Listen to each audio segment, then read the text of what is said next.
Irreverent, entertaining, cool. You're listening to LA Talk Radio.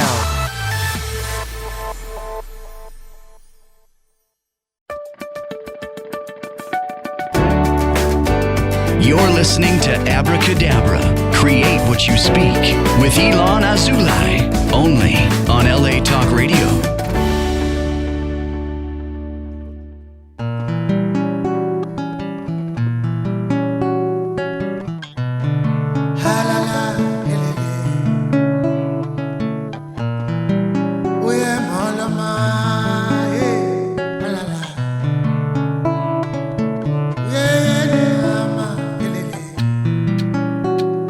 את רואה, כל החדר שקוף, אין אוויר כבדה נשימה. התנועה היא התדר בגוף שמביא את הנחמה. העיניים נפגשות, נשמות מתלחשות, והדרך בעירה. מתחת לשמיכה נדבר עד הזריחה, שמש מאירה.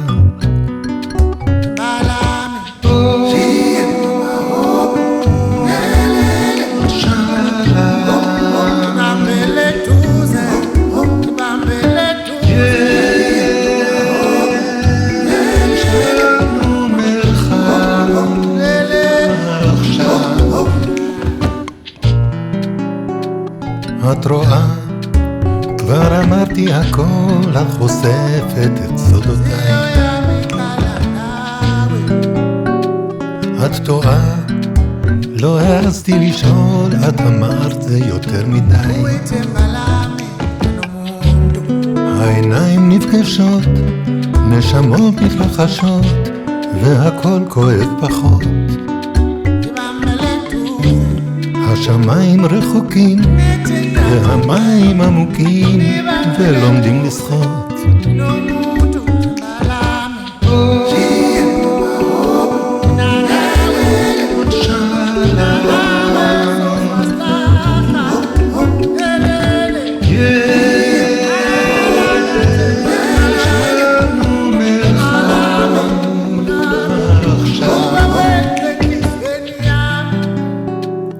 את רואה, עוד מעט ונגמר, בוקר בא ואת לצידי. את טועה, לא נשארת אמר, במרחב אושר מיידי. העיניים נפגשות, נשמות מתלחשות, והדרך בעירה.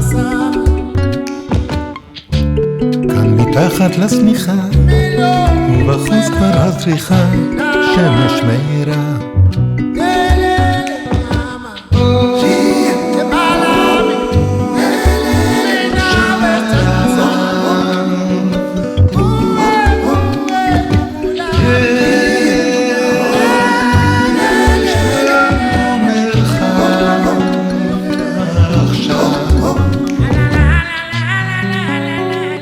את רואה, כל החדר שקוף והצליל נחלש, כשאני נרגש.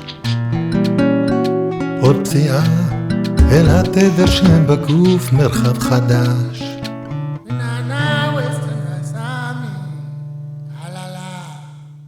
Hello, shalom, welcome to Abracadabra, Create What You Speak. I'm Ilan Azoulai, your host, a spiritual mentor and a sound therapist for you who are ready to reclaim your power, remember your gifts, and bring them to the world, and all with love. It may not be entirely accurate to say that we are living in a completely unique time. There are always patterns from the past that either repeat themselves or never really disappear and continue to grow in different directions. But we are living in times where the intersections of multitude of crises seem overwhelming. And these are crises both within and without. The climate crisis, the mental health crisis, the societal crisis, education crisis, crisis of poverty and inequality, crises of leadership, and all are at this moment funneled through the global health crisis of the coronavirus. It seems that for those living now, there will be before this and after this, just as in history have been other such big demarcations in time. So, how are we to meet all these challenges we are facing? Where have we ignored the immediate remedies that would have prepared us for times like these? Or are there even ways to prepare for them? Amidst the tragedy, there is always an opportunity. It doesn't excuse or diminish the challenges and the pain, but allows us to see light, a way forward, if we choose to learn from the obstacles and begin to clear them. This and so many other things will be part of the discussion I'm going to have today with author, journalist, spiritualist, viralinologist, and founder of the Viral Energy Institute, Penelope Jean Hayes, who has written 4 extraordinary books that can be seen as kind of roadmap to humanity. With her is the channeler Carole Serene in a conversation with Pax, the God being and spirit messenger of peace, Shalom, as he introduced himself through Carole. Carole Serene has been channeling the spirit energy pack since the early 90s when she was first contacted and asked to be their spirit messenger. The purpose of this connection was to ask that Pack's wisdom be channeled and put into a book form so messages can be shared with the world. Channeling Pack's wisdom for today's world has included creation of this book series as The Likely Future, short and long-term guidance from the source about the coronavirus pandemic, as well as Do Unto Earth, It's Not Too Late series with wide-ranging topics from environmental change to off-planet exploration, all shared with love and concern for Mother Earth and her people. And today, at the end of the Jewish holiday of Sukkot, Tabernacles, where in Judaism, we celebrate the temporary dwelling, reminding us that God being, and spirituality is at the core of our existence. It is the spirit that inhabits the matter, just like the car is useless without a driver. We celebrate by inviting anyone to be guest in our dwelling, all of us, and if we look at ourselves, all parts of ourselves, to be part of a collective rather than be part of isolation. Next week, we begin the book of Genesis again, where we're reminded the cycle of endings and beginnings that are constant evolution of ourselves, if we choose to. So I would like to please invite Penelope and Carole. Hello, thank you so much. I'm blessed and thrilled to have you here. And hi. Shalom, hello. Shalom, hello. Greetings to you. Thank you very much. What a blessing. What a blessing to have you here. And I was talking about the books that, and the book, primarily book, but the books that we're talking about is Do Unto Earth, right? And these two little books that came, I think, in the midst of writing Do Unto Earth, that are collections, or the, why did you put this, like the best of, or the collections of really what's important now, because we are in the midst of this corona pandemic, and everything that is talked in this book, in all the books, also your previous book, Penelope, are crucial and important. But because we are in the midst of this coronavirus pandemic, these are very important. So thank you for being here, and we can start with Penelope. Hello, Elon. How are you today? Thank God I'm doing well. I'm doing wonderfully great. Thank you very much. Thank you for... Good. So you've been in the media for a long time. You've been in different aspects of media entertainment and journalism. How did you come about to, or what is your breaking point? How did you come about to be more involved in energy creation and manifestation of our realities? Yeah, I like to think that it didn't happen in one epiphany. I feel like I've had several of those epiphanies in my lifetime. I do remember on New Year's Eve, I believe it was 2006, that I was suicidal. And it was a moment for me I was alone. I had just gone through a breakup. So here I am alone in this apartment. It's New Year's Eve. We all know how hard it is on a holiday, right? All of the holidays and New Year's Eve to be alone and freshly gone through a breakup. It was a really hard time for me. And so I wrote a suicide note and then, just had this moment of crying to, the heavens or whoever might be listening. And I said, if I can get through this night, then I'd like to tell everyone how I did it. And so for me, that was one of those moments. And there might have been 3 or 4 other similar moments to me that brought me to this point. But eventually I made good on that promise and began as a writer and a journalist, telling other people my own story, my journey. And also, as we're talking in these particular books, now working together in collaboration with Carole and the Spirit Energy Packs to bring forward greater messages of human interest, messages for everyone. Yeah, this is wonderful. And Carole, you've been channeling since the beginning of the 90s, right? You've been automatic writing? That's correct. So how did that come about for you? What was your breaking point, if we can call it this way? To be open to receive. It was always within me from childhood. Looking back on it, recognizing I was a spiritual being having a human experience, constantly searching and experiencing and wanting to learn more. Life got in the way as a teenager and other things became much more important. And it wasn't until later that I came back to the search and studying all things metaphysical and spiritual. And it was a calling within me that I wanted to learn to do automatic writing. I did not know why. It was just, I was compelled to want to learn it. And it was being self-taught. And I think that waiting until the time was right for Pax to come through and introduce himself to me.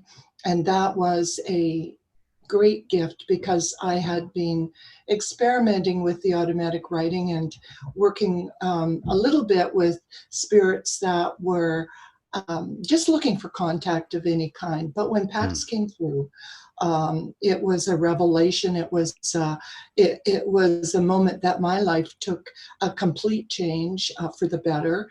And I was asked if I would be willing, and the purpose for the request would be for me to channel the words, the teachings, the guidance of Pax, and as you said, put it into book form and bring it to the world.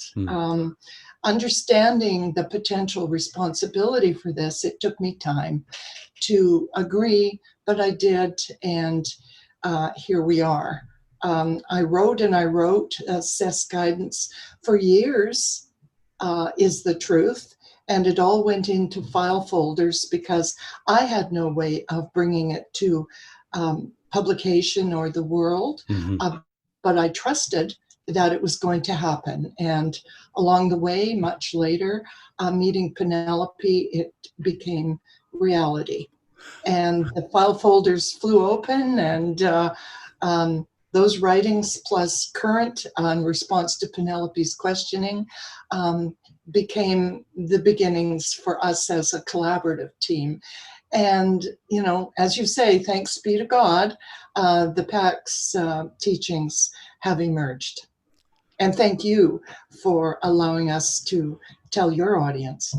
Well, it is a pleasure, and this is what this program is about. But everything has a purpose, right? Everything has its own meaning in the grand scheme of the map. So this is why we're here. So it's a blessing. I've when we met last week, when we talked last week, for me it was a revelation, of almost like a second coming. I've shared with you some of the stories and some of my experiences going through with the shaman and understanding and reopening everything. And then when we've met and I went through the books, uh, it was clear to me, because there were some things that we were talking about that were clearly things that were in a noetic sense for me. And reading them again in the form that you've put them. And this is what I love about the language. And this is also how I see spirituality, and also in Judaism and faith. I don't want to go into the religion thing, but the language that you channel, that Pax is being, that is delivering, is very down to earth, in the sense of it is not a spiritual realm only kind of existence.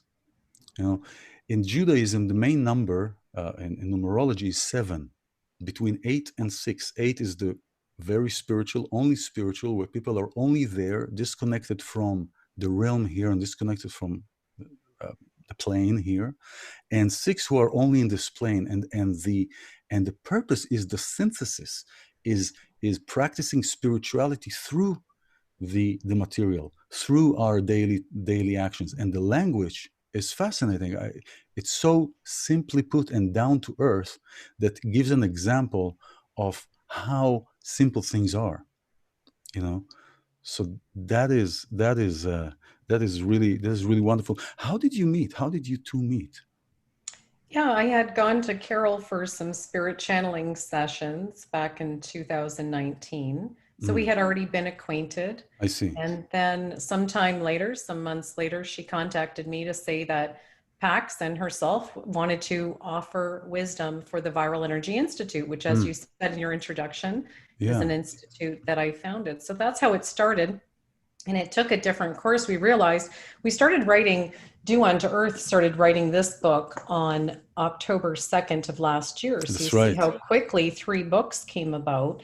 And the Likely Future books were basically an interruption of this book in order to give the world information on coronavirus. So when we started doing that work, which we had thought at that time was to provide wisdom to the Viral Energy Institute, we kind of both said, you know what, this is sounding more like a book. Is this, and I had been working on a book with the title Due Unto Earth when I had first met Carole. And so I said to myself, I wonder if this is that book. I had a skeleton of the book. I knew it was about what I had already been working on for a long time, which was environmental repair and healing and species extinction and all of these things that are so near and dear to my heart. And we asked the question of Pax, is this meant to be a book? And is this title the book? Is this intended to be the title of this book? Of course, the answers were yes. And now we have this beautiful book, but it is just filled with wisdom for environmental repair. But it is the most interesting book on the environment that anybody will ever read, because it's so much more than just that. And it doesn't just talk about the problems. It offers real and tangible solutions. We'll talk about that. Like so big solutions. The solution to interstellar travel at light speed, the replacement for fossil fuel, a replacement for all plastic and natural substance. And we can get to all of these things. But it's also told in this way that it unfolds like a story. We like to say it's like watching a movie. It is. It's the most gripping book. One of the endorsers of our book said, if you read one book this decade, let it be this book. So we're very proud of the work that we've done with this, but it's not about us, as you had also said when you were speaking earlier, that none of this is about us. This is about a message for everyone, for all of humankind. Yeah, absolutely. Yeah. And it feels good to be in service specifically for that. It's not like you're being in service for some company or something. It's because it's in our DNA. It's when we are in service, when we are doing for the other, it's like in Israel, when we grew up, we had a dynamo. It's called a dynamo. We put on the bike. It's like a little wheel. And the more you pedal, you get light. You pedal, you get light. It's still probably somewhere in Europe, but we didn't have batteries at that time. for the light Oh, lamps in okay. the bike. I know what you're saying. We didn't have batteries. It It was generates. It's a it generates a generator. generator, Yeah. exactly. It would sit a device that would clamp on the wheel, and Yeah. as I turn, the wheel turns and creates light. And this is Right. exactly how we are and how I see this. And especially now in this bottleneck, all realities are coming to like a bottleneck. And we see realities and people that are in different realities, meaning in different energies. And talking about viral energy, this is what I want to bring back, which will tie this. Um, it's this creation, abracadabra is literally in Aramaic, I create as I speak. The thoughts, the words, saying the words out, the letters, especially in Aramaic or in Hebrew, and we'll get to that create this divine channel of energy through the letters, and the hearing of the voice itself is creating like a loop, and so this is just fascinating. I mean, there's so many things that I want to talk about, and I know that we will just. I want to say to your point, Elon, that the work that you do. So, we do talk in Do Unto Earth about viral energy, which is the message of my first book, which is outside of this discussion. But they're really intertwined in so many ways, and maybe because the questions were born from my consciousness. But PAX does validate that.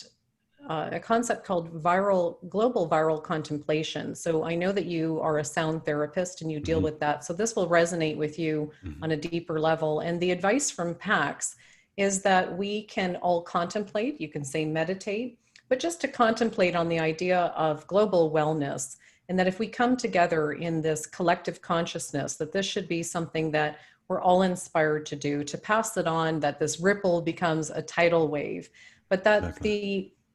the consciousness of that, and you can do it to sound or to music, but the consciousness of a global viral contemplation is a very key factor, that our thoughts, to your point, are powerful, and thoughts create things, and that we do through our consciousness and our thought and our intention. And Pax says intention, I counted it. I think it's, 28 individual conversations about intention in this book. So it's a really one of the key points, but that these things are very powerful, and we feel that we don't have a lot of power these days, but there are things that we can do much more powerful than we give ourselves credit for.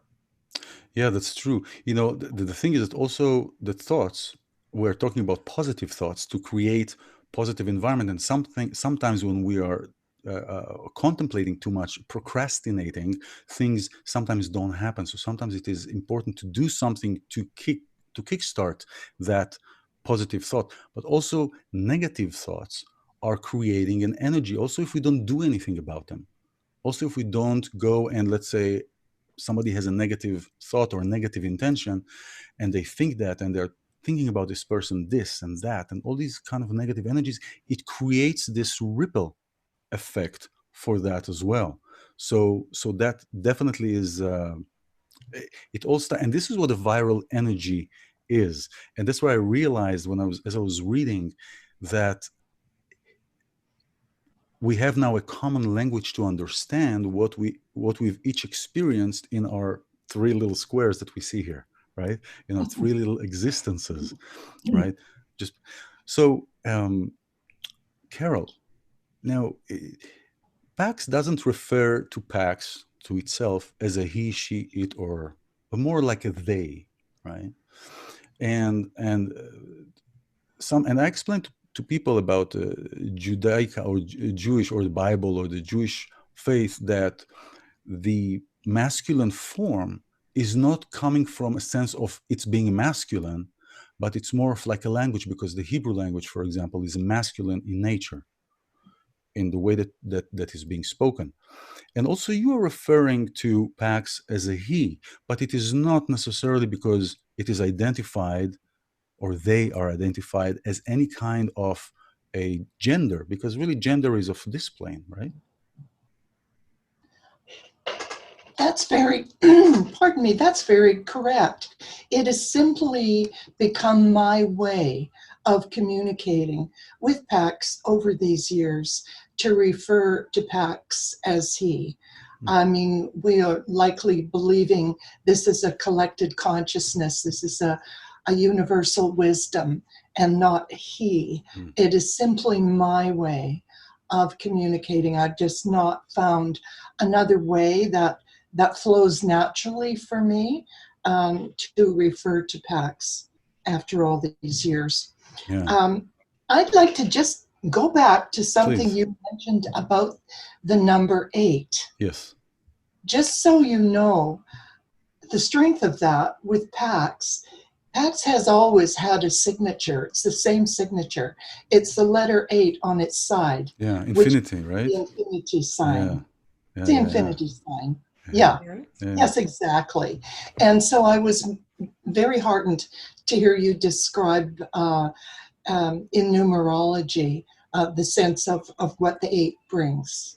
Yeah. And Well, yeah, it is. I talk about that when describing. I mean, you know, there are many people that decide they're spiritual, so they're not getting married and they're not doing any of the indulging themselves. Let's put it this way: in this plane, what Earth and what this plane existence has to offer, and the contrary is more wholesome. Let's put it this way: is to be in this place and infuse spirituality in the way that we look at things into how we do things.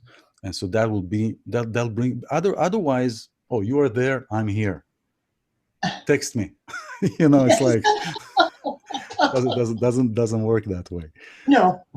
Yeah. No. Many people being their spiritual selves can become a full-time job. Yes. And an obstacle. You know, I remember when I remembered everything starting 10 years ago. Remember, I was all immersed. It's fascinating to remember all these things since I was a child, you know, and colors and communication and getting down. I wanted to be only in that realm. Yes. Didn't want to be in anywhere else. And yes. that creates a separation, actually. That actually creates a separation. It does. So, I mean, there are so many things that this book is talking about. But I want to start with where we are today. We are today with this global pandemic. Many people, and many of these people are tied or related by choice or by definition to what's called leaders, right? I call them dealers, actually, not leaders. You were talking in the book, and I think it was in both books, in both of the small of the likely future. You're talking about the coronavirus and really the main sources that are inhibitors or that are transmitters of the virus. And it is fascinating. It is fascinating. You're talking about the growth hormone. Oh, yes, the hormones. The hormones and the fear hormone. Mm-hmm. And this is very fascinating because in Judaism, there is a way of, today we're moving away more from meat eating because the way that animals are being treated. And Judaism is making sure that in its essence, in its pure essence, okay, is making sure that animals do not suffer, especially before they are being, as they are being prepared, or let's call it being slaughtered, right? Mm-hmm. There's a special way of handling the meat or the animal because of that fear hormone that is being released, right? And then you ingest it. And then you ingest the fear. It's the same as when you feed the animal steroids to make sure that the cow becomes big and fat, producing more meat. You're ingesting those steroids. So when they give off fear hormones, we'll get to what the message in the book is, but to your point, you're ingesting those fear hormones. It's a really important point. But in the book, yeah, please. Yeah, what the likely future speaks of, what Pax is speaking to, is that coronavirus is exacerbated or made worse, made more contagious and more lethal by two specific types of hormones. The first is fear hormones, such as found in animals in captivity and in slaughterhouses. And we saw that this past summer when there were tremendous outbreaks. Mm-hmm. They call them meat packing facilities. don't they, Elon? But that's a very pleasant word for slaughterhouse. And so the animals are watching and hearing and seeing other animals being slaughtered. And so this releases within their own bodies the fear hormones. This spreads the virus. Now we know that there's cross-contamination between animals and humans. So while the workers might have brought it to the animals in the first place, as it came from where it came and circulated with people around the world, it's now contaminated to the animals, which now it goes like wildfire. It's like putting gasoline on the fire because of the fear hormones. And then, of course, contagious back to the humans. So it's both ways. And the second hormone that Pax speaks of in the Likely Future books is the growth hormones, and that in the same way, so growth hormones in children, as well as pregnant women. So it's the incubation of a new life. And these growth hormones, the similar situation happens where the virus is spread faster, more contagious, and more lethal by those two hormones. So that's one of the pieces of wisdom that we want to share. Thank you for that. That is, and it's so common sense. Now, as far as the growth hormone, I'm not surprised that it started in China. I mean, they wanted to stop population there anyway. So maybe that is tied to that too. I mean, do you want to talk about the origins of the virus? Please. Yes, because you've talked about it in the book, and I would like for you to share, either of you to share. I mean, it's just a pleasure listening to you. Sure. Maybe I'll kind of kick it off and Carole can take the baton. We like to say we pass the baton between each other. Wonderful. Your wonderful energies together. According to Pax in the Likely Future books, the virus indeed was created at the Wuhan Institute of Virology in Wuhan, China. And it was developed as a weapon of war. It was intended to be a macro method of creating a defenseless opponent. And that was a direct quote. And the important takeaway that Pax is trying to share with us is that they know more, the Chinese scientists know more about this virus than anyone else on the planet. So you look at the pharmaceutical companies that are working on a vaccine and all of the doctors and scientists, and in comparison to the scientists who developed what started as a coronavirus found in nature, found in bats, was developed, changed into a super virus. And those scientists in China know a whole lot more, and we would be very well served to work in collaboration with them. And that is the only reason why he mentions the origin, because we need to end this. We need to find a cure. This is so important. It could not be more important. And so this message is not to point fingers at where this came from. He also mentions that when it was released to the population, that was an accident. So very key thing that while maybe a lot of countries are developing these biologics into weapons, and there are a lot of countries doing that, we know that for a fact, that when it was released to the population, this was an accident by one lab worker. And Pax goes on to say it was a young female. So when it was released to the population, it was indeed an accident. But now, which is all that matters, we need to work with those people who know more about this COVID-19, and there's many strains of the virus now, that they would help expedite the cure. But COVID-19, you keep referring to COVID-19, and COVID-19 is not actually the strain of the virus. Well, right? it's the disease. So I'm actually saying it a little bit facetiously because the 19 came from the year that it came out. For the year it's created, right? Is when it came out. So you hear this a lot, and so we make this reference for everyone who's used to be, coronavirus. Well, coronavirus is what started in nature. So what is this thing? And I don't think that we really have the right term for it, because not only that, it has mutated as it is circulated around the world. It has mutated within the bodies of those infected. And there are, many diseases now. So you can't call it COVID-19 or COVID-20 or COVID. No, I'm saying call it Corona. There's many of them now. Yeah. Distinct diseases. So calling it Corona also is kind of inaccurate, but I think falling into COVID-19, as I heard an Italian doctor, he called it, what COVID means is the certificate of identification of vaccination with artificial intelligence. And Carole, if Pax comes to you and gives you something, be my guest, you can interrupt at any time. But this is what is being said. So it is almost, by calling it this name, it's almost validating and giving stage for those who created that that virus for whatever reason. Do you see what I'm saying? So that's why it was kind of a thing to hear about the COVID, keeping it COVID. Maybe it sounds nice on the tongue. I don't know.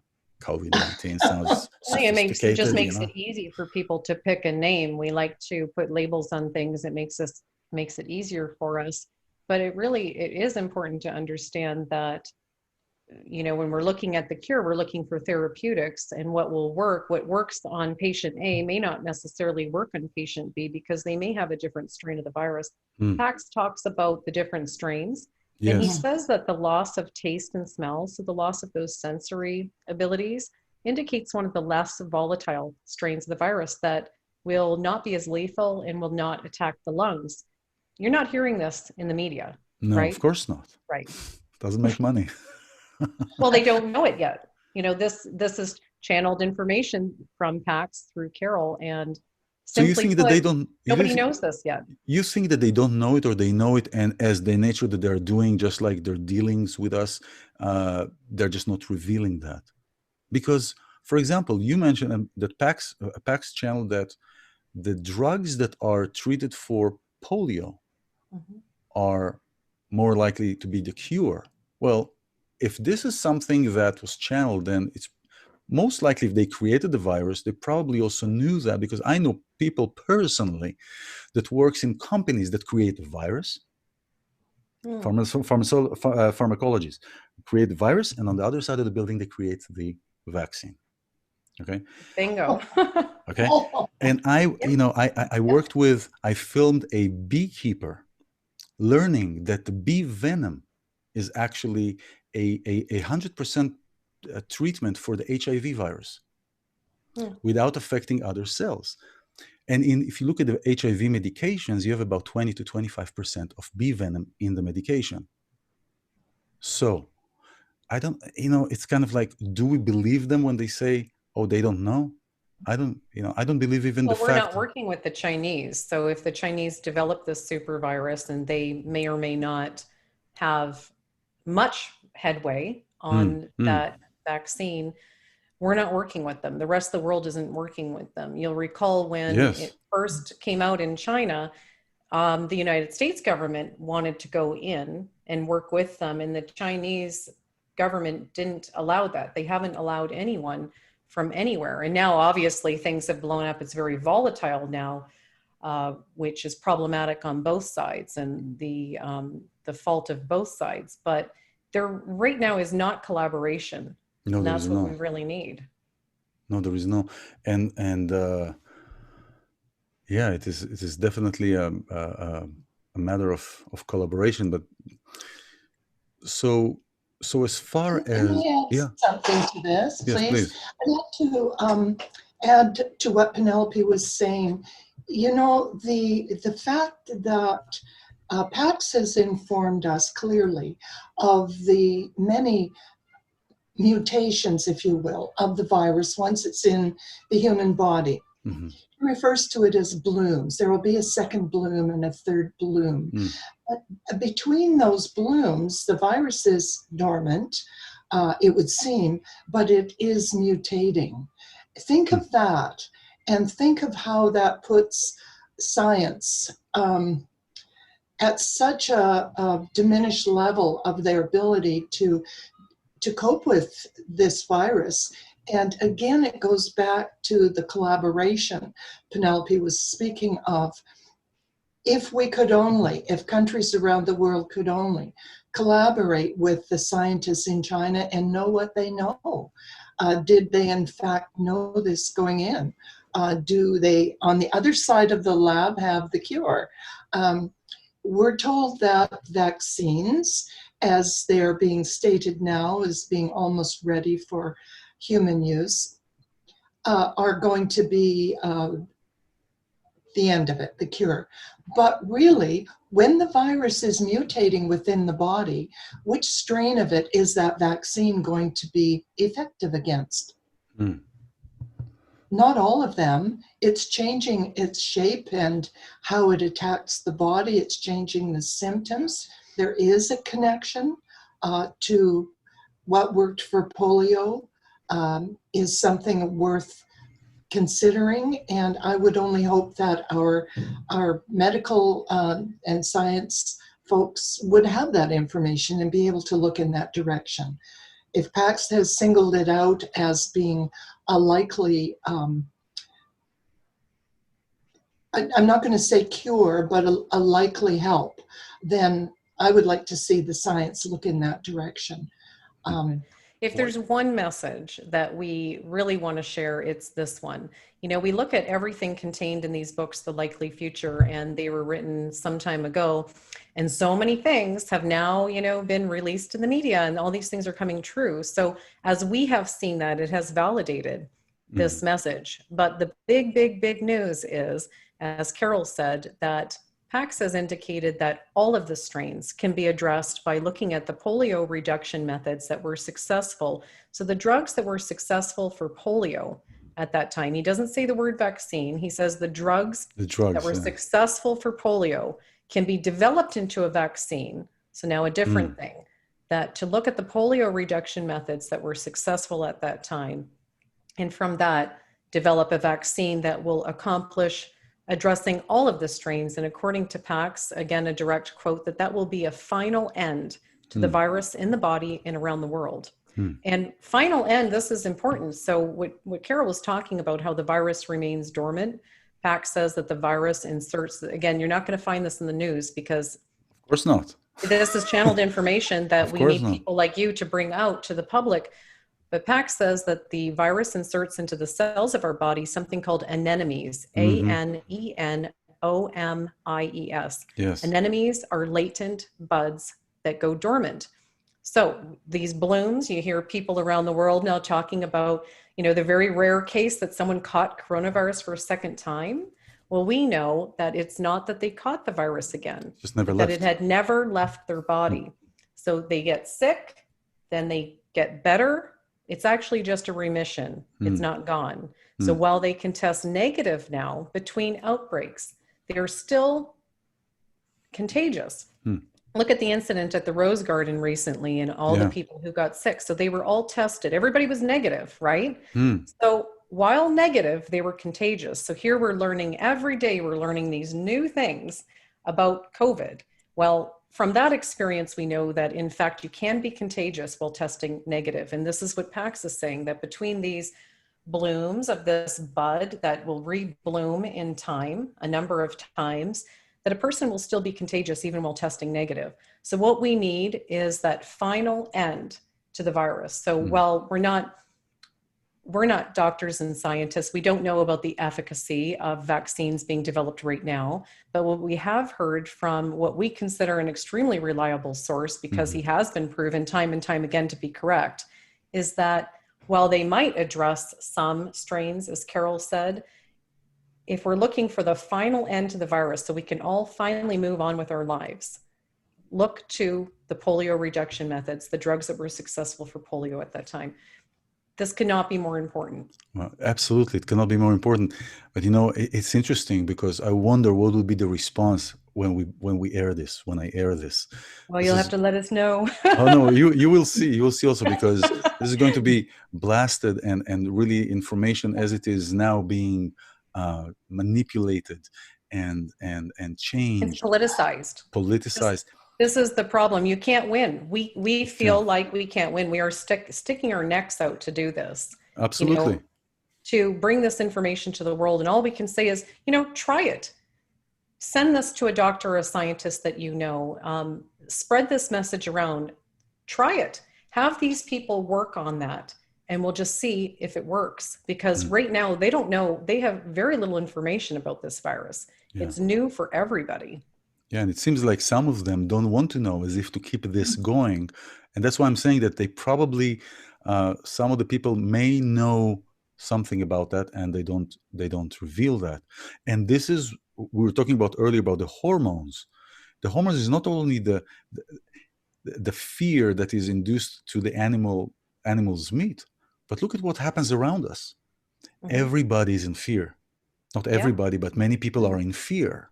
Yeah. And that fear that is being induced about how to do that, not thinking for themselves, but being that herd that is following, And like Pax said in one answer, the inaction and the following as a herd without, he didn't use the word herd, I'm using it, the word herd, and not asking questions and not questioning what is being said or what is being told and how the other dealers are handling it and are behaving by themselves.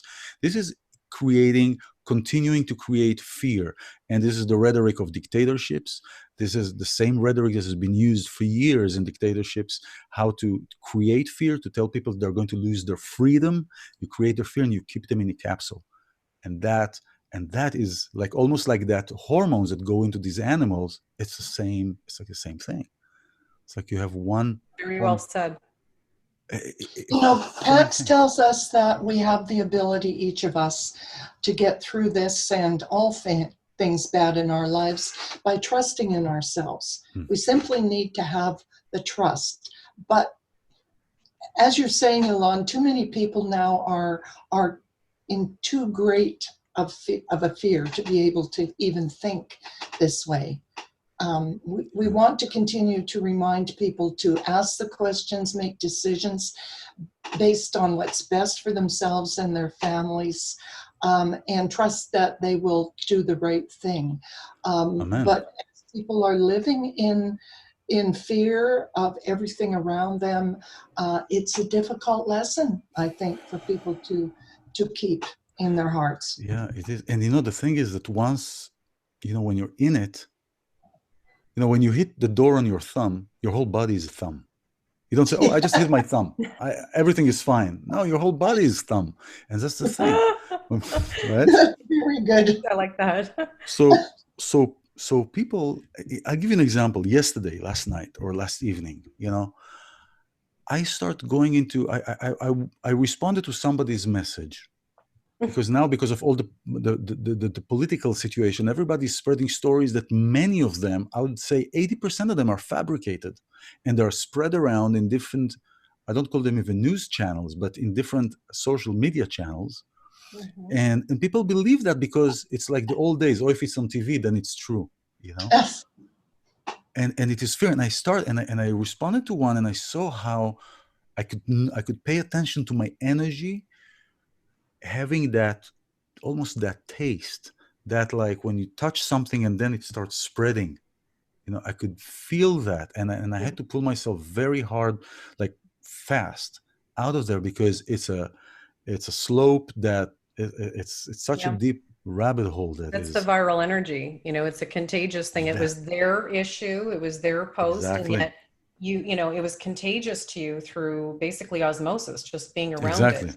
And what you do to mitigate that, it's the mindfulness. So you were aware, you were conscious, and you were like, whoa, so we all have to do that. Right now, this is such a volatile political climate that we know that they're using us all for, both sides. And I'm not even going to, bring in the sides of this, just that we're being put through HELL right now. We as a global population are being put through the ringer, and it is palpable and it's painful for people, and we've had enough. I mean, it is for each one of us to say, you know what, I'm not going to participate, or I'm going to be careful of how much I take in, how much news that I watch. And it's so important, because we can go down that slippery slope, like you spoke of, and then you can't pull yourself out. And that's what chronic depression is.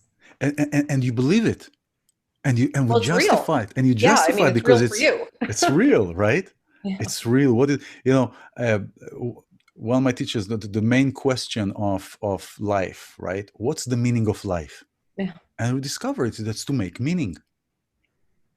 Really, that it's about the meaning making and the process of which we are making that meaning. And depends what place we are inhabiting within ourselves, the choices and the decisions and the intentions come from that place that we inhabit. And so it's like, and then so, chaos can be good if we're able to bring the bright star out of it rather than become the chaos. And the corona is reminding us the importance, the essence of what it is all about. And it's the connection. It's the coming together. And that is where our power is as a collective, is to be these beacons of light that can, like towers, can connect, and then I have this umbrella. So that's why I've, I'm not dealing with negative energy or politics or any of those kind of things. Not dealing, because there are enough that are doing that. There are enough people Yeah. that are doing that.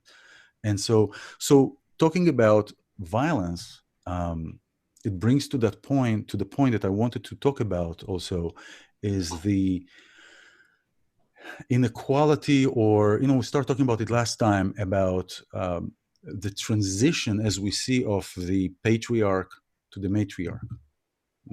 The almost like the end of an era or several eras of patriarchy, and the choices and the decisions that are coming from that place to a rise and a recognition of the feminine, a recognition of the power that is not power over somebody, but the creative power, the birthing power, that there is the shift. And in the book, talking also a little bit about sex trafficking and those things that are happening to not just women, but children and even men, and I don't know if it ties into your history, because I know I read somewhere, Penelope, that you were like a renegade teenager, right? Yeah, I ran away from home at 15 years old. No sex trafficking, though, Iman. Okay. No, well, I No, mean, nothing but like it's a traumatic event. thank God. Well, thank God nothing like that happened, which is actually quite remarkable, given that I was a runaway from 15 years old, came from a very good family, and it was just a bizarre happening that happened. We had moved so many times at that point that I felt disconnected, and then my parents euthanized my cat, and from there I didn't trust them. It was just a bad situation, but no, there's no impetus for mentions of that in our book, so those are kind of separate issues. But now you're speaking of our book, Dew Unto Earth, so it sounds like we're now talking about this. And with the I'm going and the masculine that you spoke of, Pax speaks about that they need to work together, really, that there's that balance between the feminine and the masculine. But for us to look to the First Nations people, that they had it right for centuries, and the First Nations people around the world. So you see the First Nations of North America and South America, but also the Aboriginals of Australia. Every area and region has their First Nations people, and these people have so much of those wisdoms of how we can return to managing our resources, our planetary resources, in the right way. And Pax also speaks of the grandmothers. So bringing it back to the feminine that you speak of, Pax talks about the need for us to look to the wisdom of the grandmothers in those societies. And that if we lived that way, it would be a harmonious way of living. Absolutely. Because we started, in your past lives, you've been an Aboriginal and First Nation, right? Well, I don't remember those You don't remember that. I was going to ask you, do you remember? I have felt in some meditations, I have felt some things that really resonated with me, but that was what Pax had told me. Pax gave me insight into my soul's history in that way, that I've had lifetimes as an Aboriginal person who saw my society be dismembered. And his words were that I experienced the shame of being hunted and removed from my known place and time. And when I heard that, and even, just thinking of that now, it really makes me quite verklempt to think of not my own soul's history, but the history of so many of our First Nations people, that is a reality that is still being, I'm literally almost teary-eyed over feeling, I've never had that happen in an interview. I feel that pain, and that Mother Earth is, and all of our people are going through it. We're going through a disunity right now, a dismemberment in so many ways, from the virus pandemic to our political environment. But those things will come and go. But what is happening underneath that is this environmental crisis, and that we are throwing away our planet and our planetary resources, and the animals and the trees and all of these things that we need to be living in harmony with, that we just treat them like just use them. And it's it's soul shattering that people continue like this and think that they're going to have a planet for their children and grandchildren. Yeah, it's I could feel that. So thank you for having the courage to be in that space. Um, Carole, you were going to say something. Well, yes, Penelope's quite correct. And if we want to get down to the base level, it's all about greed.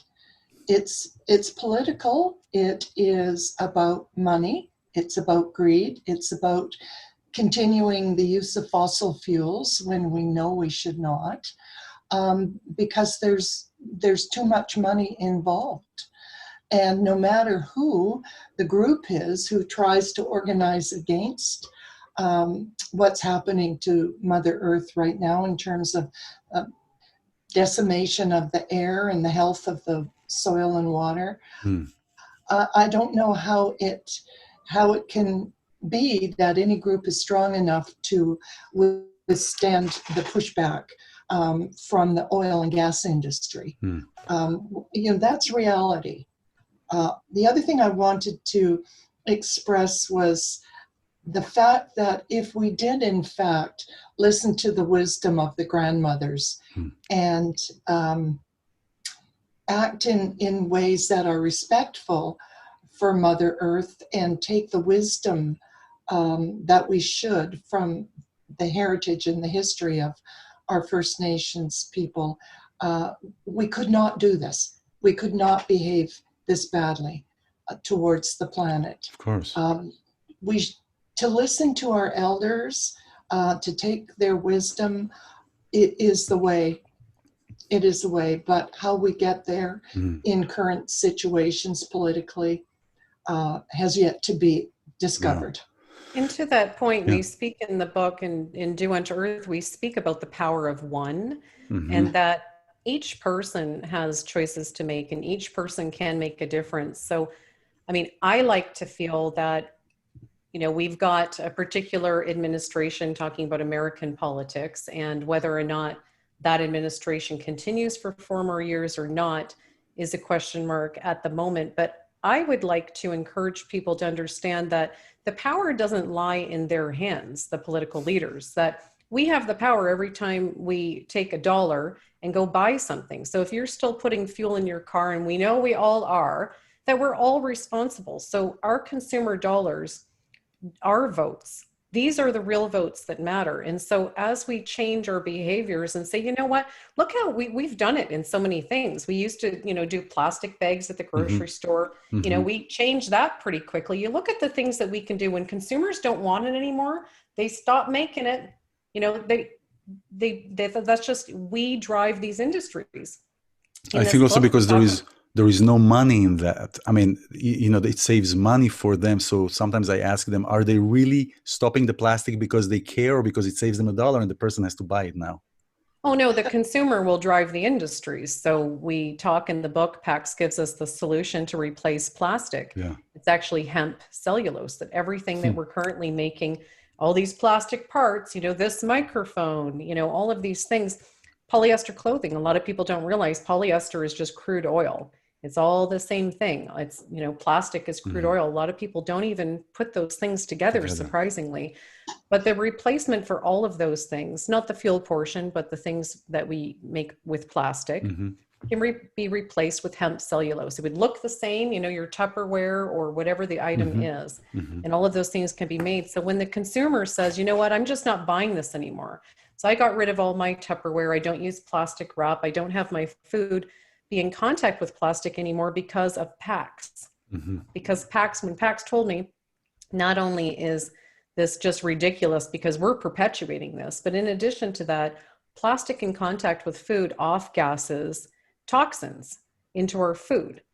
And, when I read that, when the channeling was returned to me, for me, it was an instant decision. When we know better, we do better. We hear that saying, but it's true. And if you don't do better after reading this book, if you don't do better after reading Do Unto Earth, then that's where the shame will lie. But each one of us can make these decisions with our consumer dollars.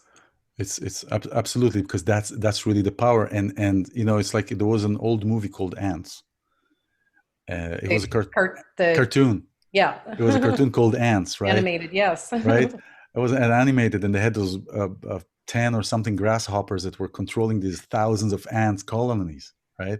And then this one little puny ant recognized that they have a power, and another puny ant, and soon enough they kicked everybody out because they recognized the power of togetherness, of coming. And this is about what we were talking about back and forth about creating this awareness. And there is a difference between awareness and consciousness. Many times people confuse them. Awareness is like they know, like you brought example the polyester, okay? They're aware that something is off there, but I don't know. But once you said it now, you brought it to the consciousness, you made a language out of it. And now it is, okay, now that you know, what are you going to do about it? Right? Abracadabra. Abracadabra. It's funny. Nothing is coincidental, especially that is happening with the Jewish calendar. And in the last month, it was the month of Elul, the month where we are contemplating. And it's interesting, with Judaism, there is an ending and beginning all the time. And it's like a spiral. The time, it's like going up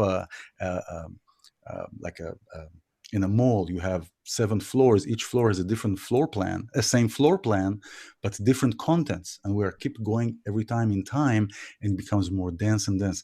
And Moses is talking about the keys, the 3 keys for strong society. Is first of all, you never forget where you come from. Never forget where you come from. The second thing is always take care of those in need, those in your society, in your group, in your tribe, and always remember that there is a God and a divine plan.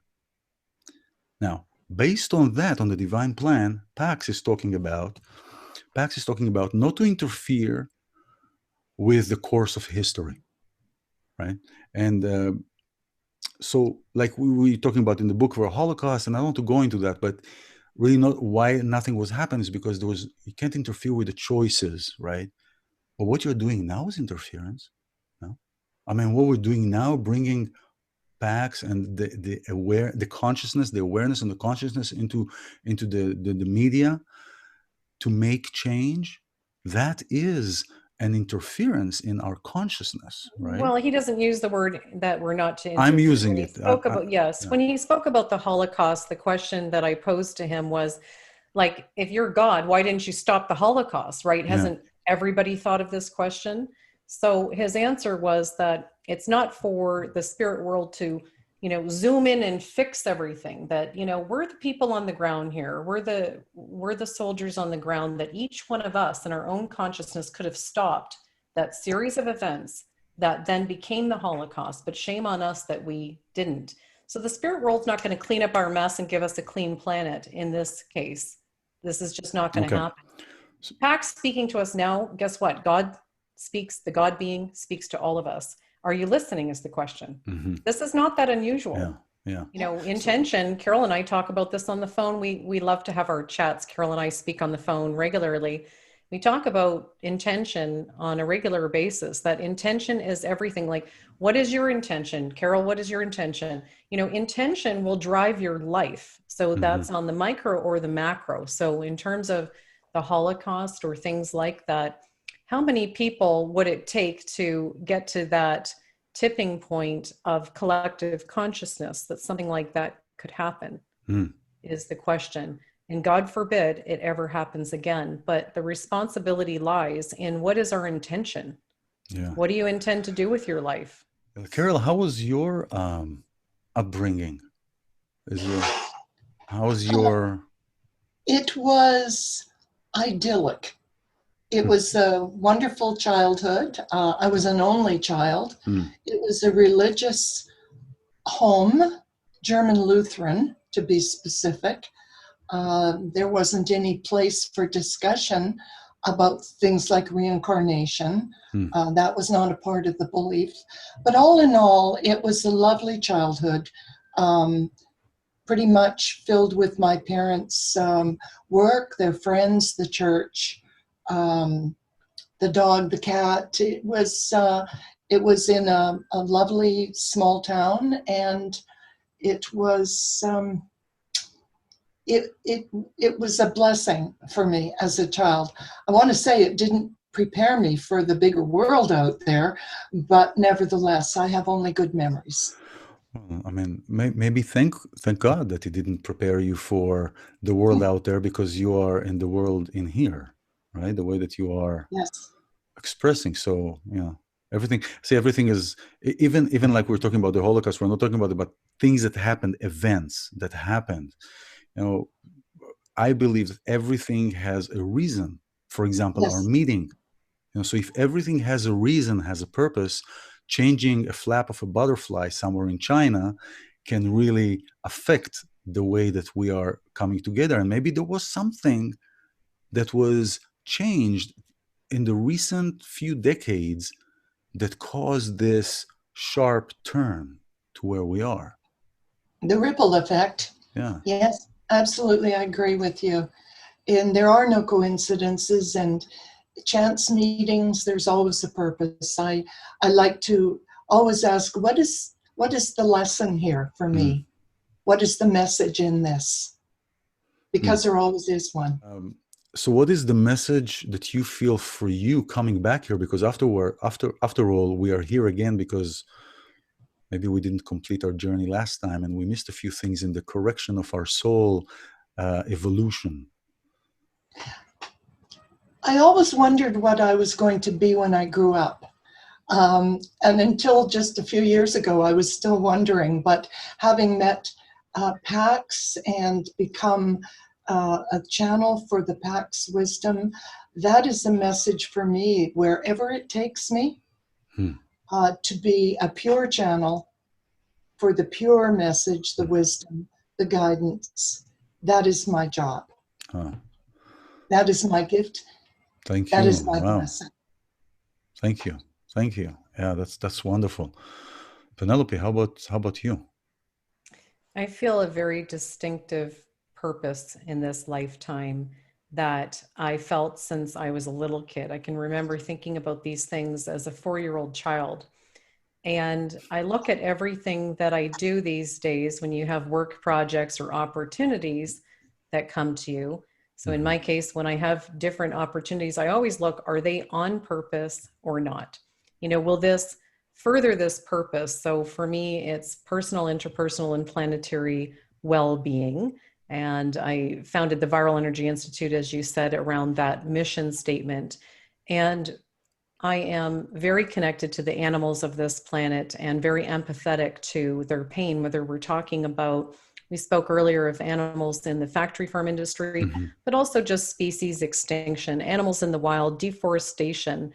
And for me, I will accomplish this mission in this lifetime. I will. So I'm not sure how many lifetimes I've been working on that, Ilan, but I feel very driven to this end. And it's actually quite exhilarating to be so keenly aware of my purpose. I know many people suffer from not knowing their purpose. And in my case, I'm very aware of what that purpose is, and staying on task is kind of the goal of the day, to make sure that, all of my time and every day is so important.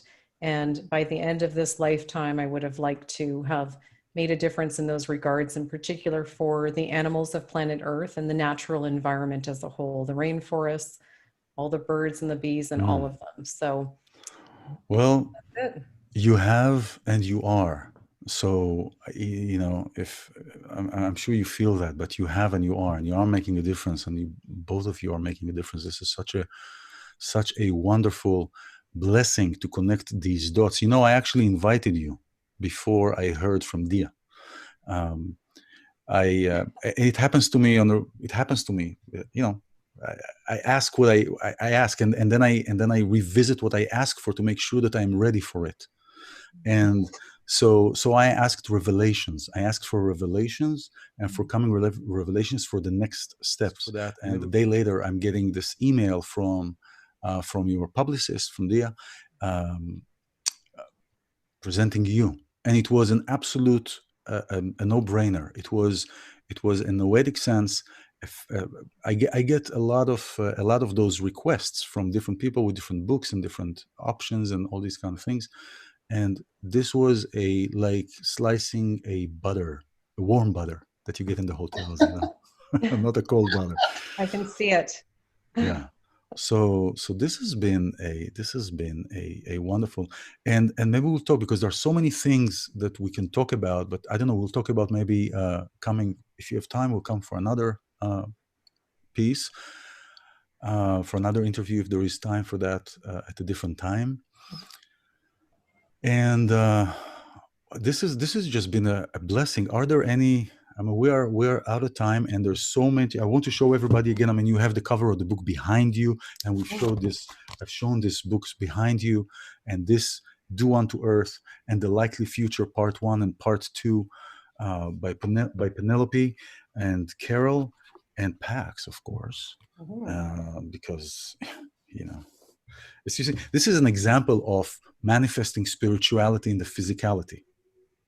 We're in the physical. And Pax is in this other realm that is manifesting through you. So this is just a wonderful. Exactly. And the thing about this, it's like a circle, right? A circle there is never a good or bad place to enter a story in a circle. You can always enter a story. Did you read that part already? No. It's in the book. Oh, you see, Pax talks about even our tables should be circles. You think about a conference room, a boardroom. Everything is to be instead of having a head, and and then people that are not as important as who's at the head. To start thinking about circles as the First Nations people did it. Oh wow! You see, I didn't. This is how I talk about this all the time. It's even the Big Bang, right? Everything started from a little circle. Circle is the symbol of wholeness, right? That's how it's. Even trauma, let's look at trauma. Trauma is also, if you look at a circle, half of it is a trauma, the other half is healing. So if there is no completion, the trauma becomes absurd because it tries to heal itself, supposedly, right? It's always this motion. So it's and I didn't read it. You see, it's fascinating. It's like it happened to me. We talked last week. It happened a few times like this also, that we were talking, and there were some things that came up, and I was like, wow, it's like reading the books of Michael Newton, who is dealing with past life regression and life between lives, that I've read stuff that I've got downloads of things and understandings, and then I read the book, and people told me I just became white as I was reading the book, because I could see what I already saw, what I already understood. So this is, ladies, this has been we can continue forever, and I'm looking forward if we can do another interview about different topics. We'll do, if you want to, we would love to do another one. That would be wonderful. Maybe let a month go by or something like that. We will find the right time, everything in its right time. Let's bring this out first, and have people be asking questions, and we'll put the website underneath. So by the time you hear this, the website is underneath. So I'm grateful. Thank you very much for being here and for embracing this, your energy here in this space. And any Penelope, thank you very much, Carole. Thank you very much, Penelope, for being here. And your website is paxwisdom.com, right? Thank you. Thank you so much. And, we're very blessed for this opportunity. Thank you. Thank you so much. Have a wonderful day, night, evening.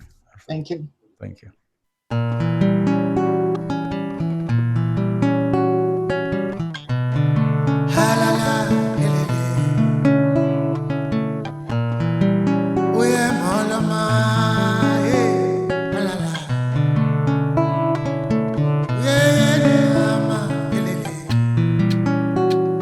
את רואה, כל החדר שקוף, אין אוויר כבדה נשימה.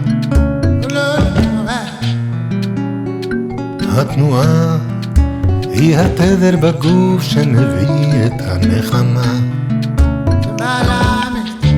העיניים נפגשות, נשמות מתלחשות, והדרך בעירה.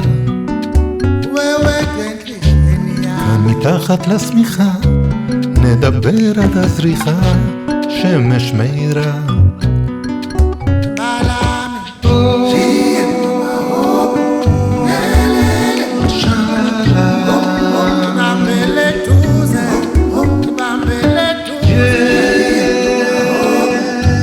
יש לנו מרחב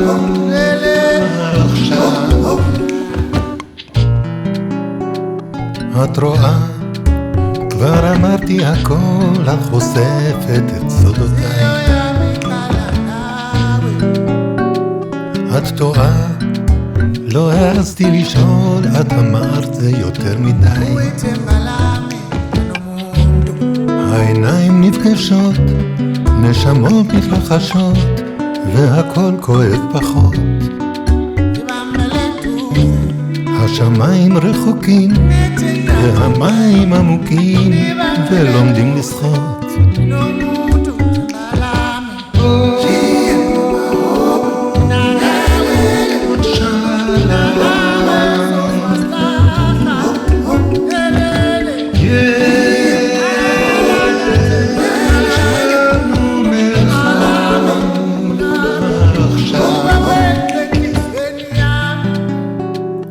את רואה, עוד מעט ונגמר, בוקר בא ואת לצידי. את טועה, לא נשארת אמר, במרחב אושר מידי. העיניים נפגשות, נשמות מתלחשות, והדרך בהירה. כאן מתחת לשמיכה, ובחוץ כבר הזריחה, שמש מהירה.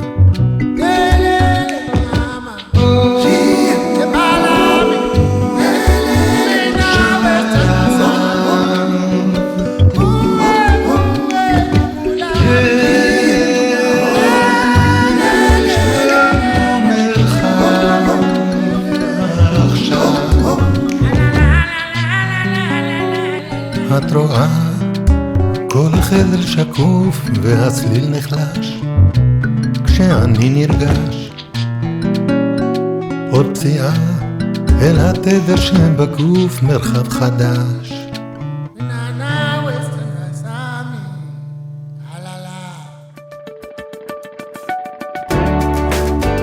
You're listening to Abracadabra, Create What You Speak, with Azoulai, only on LA Talk Radio.